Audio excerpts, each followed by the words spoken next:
guys. Tuhan nggak butuh teman. Dan Tuhan tidak lemah. Manusia butuh teman. Mau tahu dia butuh bantuan, sakit kah? Kan mungkin orang sakit tuh jangan bukan diri sendiri. Dia butuh dokter. Dia udah bisa jalan, tentu dia butuh orang untuk bawa dia jalan gitu. Atau apapun itulah. Manusia butuh teman. Allah tidak butuh teman. Jadi Allah tidak butuh sekutu. Makanya orang yang menyekutukan Allah itu adalah orang-orang nggak cerdas. Allah nggak butuh sekutu, malah disekutukan. Kalau ada menyekutukan Amerika, oke. Amerika itu masih kalah lawan Cina kalau dia mungkin head to head. Makanya Amerika tuh cari sekutu kan. Amerika bersekutu dengan, coba lihat ya bagaimana Amerika tuh merayu orang kita di Asia Tenggara, di Asia ini untuk sama-sama musuhi Cina. Karena Amerika melihat pengaruh Tiongkok begitu luas, Amerika rayu, Amerika pergi ke Singapura, pergi ke Indonesia untuk merayu kita agar kita ikut jadi sekutu Amerika. Amerika tuh guys, negara super daya, butuh sekutu. Allah nggak butuh sekutu. Dia bisa melakukan sendiri segalanya. Kita butuh dia nggak butuh kita. Makanya orang yang mengatakan Allah punya teman itu orang-orang yang ngerti. Makanya kalau ada terlalu banyak menghayal Tuhan tuh sama kayak manusia kayak begini, butuh teman gitu kan. Tuhan kok butuh teman guys. Nah, kalau Allah punya musuh tuh wajar ya. Wajar. Karena mereka ini adalah orang-orang yang membangkang guys, paham ya, memusuhi gitu. Mereka belum tahu azab Allah tuh begitu pedih gitu bagi orang-orang yang melawannya gitu. Tapi Anda coba-coba berani melawan dia gitu. Ini sekali lagi ya, sekutu di sini kenapa Allah tidak punya sekutu? Kenapa Allah tidak punya teman? Karena Allah bukan ciptaan. Ciptaan yang butuh sekutu, butuh teman. Allah tidak butuh itu semua gitu, karena dia Tuhan yang menciptakan kita, yang makhluk positif yang butuh teman.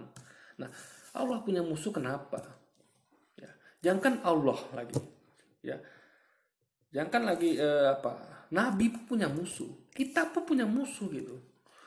Orang baik punya musuh. Siapa musuh orang baik? Orang jahat. Orang jahat punya musuh. Siapa musuhnya? Orang baik.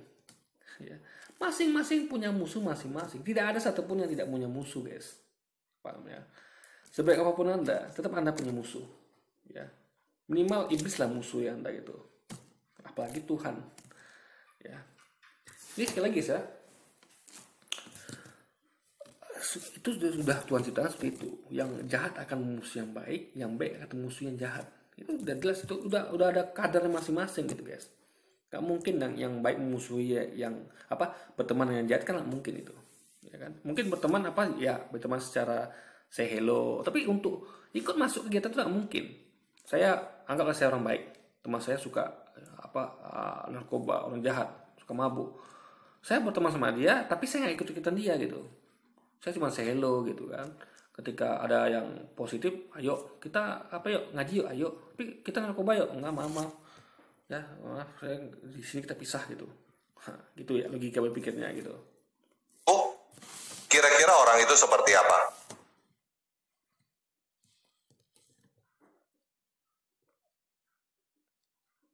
Jadi, Tuhan itu ada banyak guys. Pilih yang benar. Pilih Tuhan yang satu ya, jangan Tuhan 3 dalam 1. Jangan Tuhan yang bapaknya Dewa Zeus, anaknya Hercules, jangan. Jangan pilih Tuhan yang bapaknya Allah, bapak anaknya Allah Yesus, jangan. Apalagi nanti Allah yang kudus, jangan. Pilih Tuhan yang Allah yang satu. Karena Yesus katakan, ingatlah saya Tuhan Allah kita Esa. Kamu harus berbakti padanya dengan segenap hati, segenap jiwa, dan segenap raga. Jangan berbakti pada yang lain, bagi-bagi dengan Yesus dengan Roh Kudus, jangan. Hanya kepada Dialah kamu berbakti. Ya, dengan sepenuh jiwa raga kepada Allah itu. Jangan bagi-bagi pada Yesus dan Roh Kudus juga gitu. Saya memilih Tuhan yang terbukti mampu bangkit dari kematian dan hidup abadi. Ingat ya. Tuhan itu tidak mati. Tuhan itu kekal. Ya. Kalau ada yang mati, dia bukan Tuhan. Kalau dia bangkit lagi, tetap bukan Tuhan. Ingat, kita semua akan bangkit dari kematian, masuk surga hidup abadi. Ya kan? Di neraka kita hidup nggak abadi, mati hidup gitu guys. Udah disiksa mati hidup kan lagi. Intinya adalah kita semua akan hidup abadi seperti Yesus. Ya, di surga kita semua hidup abadi. Ada nggak di surga orang mati? Nggak ada guys hidup abadi. Apa beda kita sama Yesus? sama-sama mati dan abadi hidup gitu.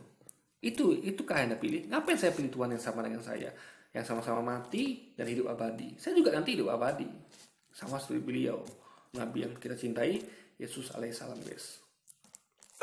Di dalam catatan sejarah manusia, Tuhan saya adalah realita, bukan konsep.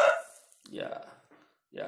Kalau gitu, kalau Anda katakan Tuhan Anda adalah realita, ya, kenapa Anda tidak menolongkan Firaun? Firaun itu juga realita. Firaun bahkan berani mengklaim dia Tuhan. Aku Tuhan, sembah aku, kata Firaun. Firaun mengklaim bahkan, Yesus tidak pernah mengklaim gitu. Firaun lebih hebat daripada Yesus. Buktinya apa? Dia bisa membuat seluruh isi Mekah menyembahnya, kecuali segelintir orang seperti Musa dan pengikutnya.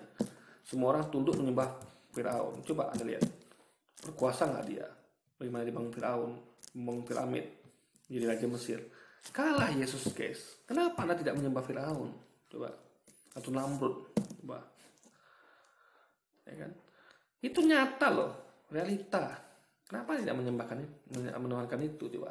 Sama-sama manusia, lebih hebat lagi malah. Atau Melkisedek yang mengatakan dia itu tidak berawal dan tidak berakhir. Kenapa Anda tidak sembah Melkisedek? Intinya guys ya, bukan masalah realita itu yang harus nampak.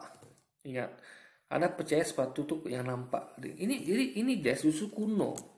Nampak dulu baru Anda percaya gitu. Kalau gitu konsep Anda hanya harus nampak dulu, Anda seharusnya tidak percaya kepada malaikat, kepada surga neraka. Karena tidak nampak kan? Surga neraka nggak nampak, malaikat nggak nampak, setan, iblis, jin, malaikat nggak nampak. Kenapa Anda percayai? Lubang hitam, nggak nampak itu. Kita percaya di lubang hitam gitu. Karena penelitian ngomong begitu. Tapi nggak nampak kan? Ada nggak suara lubang hitam? Nggak ada. Tapi kita percaya dia ada. Suara angin ada nggak? Nggak ada. Suara angin nggak ada guys. Jadi ketika Anda katakan suara angin itu bukan suara angin, tapi suara angin yang menerpa daun-daun. Jadi yang dengar itu bukan suara angin, tapi gesekan angin dengan benda-benda itu. Kayak pintu yang bergoyang atau daun yang bergoyang. Itu bukan suara angin itu. Di angin nggak ada suaranya. Kayak kentut. Ada nggak suaranya? Itu kan suara kentut. Itu suara gesekan. Jadi aduh mamanya agak jorok sedikit. Pokoknya intinya gesekan itulah. Gesekan tubuh kita yang tempat pembuangan kentut itu bergesek, bunyi itu bukan bunyi kentut guys, kentut bukan gitu bunyinya ya, karena kentut itu adalah gas yang keluar. Gas tuh nggak punya bunyi kecuali gas yang bahkan bunyi gas yang itu kan bukan bunyi gas itu, tapi gas yang besekan dengan tabungnya. Jadi intinya adalah jadi kita nggak bisa mempercayai itu hanya berdasarkan penglihatan. Makanya itulah namanya iman. Jadi Anda tahu iman itulah percaya kepada sesuatu yang bahkan tidak bisa didengar, tidak bisa dilihat, yaitu Tuhan itu sendiri. Yesus katakan kan, tidak ada yang pernah melihat Allah atau mendengar suaranya, tapi aku nyatakan dia ada. Jadi Yesus katakan, klaim Allah itu ada, walaupun tidak ada yang pernah mendengar suaranya atau melihat rupanya. Paham ya? Jadi itu konsep yang benar itu. Ini bukan semua sesuatu yang harus bisa dilihat itu adalah benar, enggak. Ada yang nggak bisa dilihat guys. Kentut, angin, malaikat, jin, surga, neraka. Anda harus percaya pada itu. Qadar, ya kan, kiamat. Ada nggak orang pernah lihat kiamat? Enggak, tapi kita percaya di kiamat akan turun, guys. Itu loh. Oke, sekian video kali ini. Oke, jadi sekian video kali ini ya. Tanpa lagi harus ngaji, guys. Ngaji. Jadi jangan lah, makanya saya kasih saran ya. Boleh Anda nonton film Marvel, boleh. Saya nonton gitu. Saya nonton film Marvel, nonton Doraemon, saya suka makan. Tapi saya masih bisa membedakan mana yang khayalan, mana yang fiktif, mana yang fiksi, saya bisa bedakan gitu. Tapi lagi tidak. Dengan menonton film Marvel jadi error deh guys. Itulah makanya Anda harus cerdas dalam nonton film ya. Anda bisa milah-milah gitu. Jangan karena nonton film lalu Anda jadi error gitu. Oke, sekian dulu video kita kali ini. Sampai jumpa lagi di video-video selanjutnya dan wassalamualaikum warahmatullahi wabarakatuh guys.